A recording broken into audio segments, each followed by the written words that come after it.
This channel does not promote any violent, harmful, or illegal activities. All content provided by this channel is meant for an educational purpose only. Cancer Healer Center, a new beginning. রামনগরের Trinamool বিধায়ক অখিল গিরিকে লাঠিপেটা করার দাবায় দিলীপ ঘোষের। পূর্ব মেদিনীপুরে কোনো সমবায় ভোটে ভোটারদের ঢুকতে দেওয়া হচ্ছে না, বিধায়ক গিয়ে গুন্ডামি করছেন, মেরে বের করে দেওয়া উচিত মন্তব্য দিলীপ ঘোষের। গতকাল কাঁথি সমবায় ভোটে পুলিশের বিরুদ্ধে মারধরের অভিযোগ করেন খোদ অখিল গিরি। দেখুন, ব্যাংকের নির্বাচন, স্কুলের নির্বাচন বা পুজো কমিটির নির্বাচন, সব জায়গায় টিএমসি ওটাকে পলিটিক্যাল একটা এজেন্ডা বানিয়ে হজ্জুদি করে। এবং ঠিক আছে, প্রচার করো তোমার মতে, কিন্তু কাউকে ভোট দিতে দেবে না, ভোটারদের ঢুকতে দেবে না, গ্রাম থেকে বেরোতে দেবে না। যত কোঅপারেটিভ নির্বাচন হচ্ছে পূর্ব মেদিনীপুরে দেখুন, ভোটারদের ঢুকতে দেওয়া হচ্ছে না। মুসলিম এলাকায় বুথ করা হবে, গুন্ডারা দাপিয়ে বেড়াবে, কেউ ভোট দিতে যাবে না। মেদিনীপুর টাউনেও তাই করার চেষ্টা হয়েছে, মারপিট। তো এটা কী? আর এমএলএ একজন মন্ত্রী, তিনি কি ওখানে গুন্ডামি করলে তাকে তো লাঠিপেটা করা উচিত, মারেনি কেন, মেরে বার করে দেওয়া উচিত। এটা কি গণতন্ত্র চলছে? নিজের মতো করে ওর ব্যবসা চালাচ্ছে, দোকান চালাচ্ছে, লুটপাট করছে, আর মুখে বলা হচ্ছে দেশে গণতন্ত্র নাই, নাই, স্বাধীনতা নেই। তোমরা কাউকে স্বাধীনতা দিয়েছো এখানে?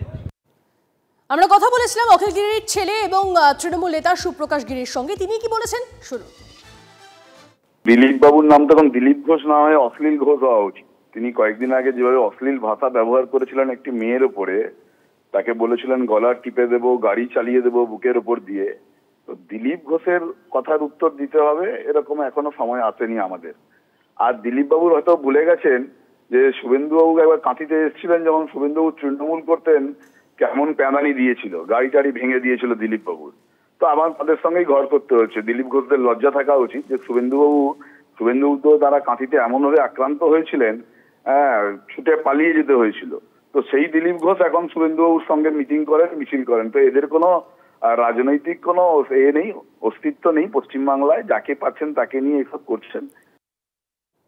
পঞ্চায়েত সমিতির অধীনে থাকা ফেরিঘাটের বরাত দিচ্ছেন তৃণমূল নেতা। বরাতের কাগজে কার স্ট্যাম্প, পঞ্চায়েতের স্ট্যাম্প, কিন্তু নেই প্রধানের স্বাক্ষর। প্রধানের জায়গায় সই অভিযুক্ত তৃণমূল নেতার। সাদা কাগজে লেখা ডোমকল পঞ্চায়েত সমিতির অধীনস্থ 19টির মধ্যে 9টি ফেরিঘাট 23,90,000 টাকায় এক ব্যক্তিকে বরাত দেওয়া হলো। কাগজে ঘোড়ামারা গ্রাম পঞ্চায়েতের স্ট্যাম্প থাকলেও প্রধানের কোনো সই নেই। প্রধান বেবি নাজমিনের জায়গায় সই করেছেন তার স্বামী সৌরভ হোসেন নামে তৃণমূল নেতা। সরকারি সম্পত্তি কিভাবে বরাত দিতে পারেন শাসক নেতা, প্রশ্ন উঠছে। তৃণমূলের তোলাবাজিতে রাজস্ব পাচ্ছে না সরকার, মুখ্যমন্ত্রীকে চিঠি অধীর চৌধুরীর। যখন পশ্চিমবঙ্গে আর্থিক অনটন চলছে, 6.5 লক্ষ থেকে 7 লক্ষ কোটি টাকা মাথার উপর ঋণের বোঝা, তখন এরকম কত হাজার ফেরিঘাট, কত হাজার বৈধ ব্যবসা অবৈধ হয়ে যাচ্ছে।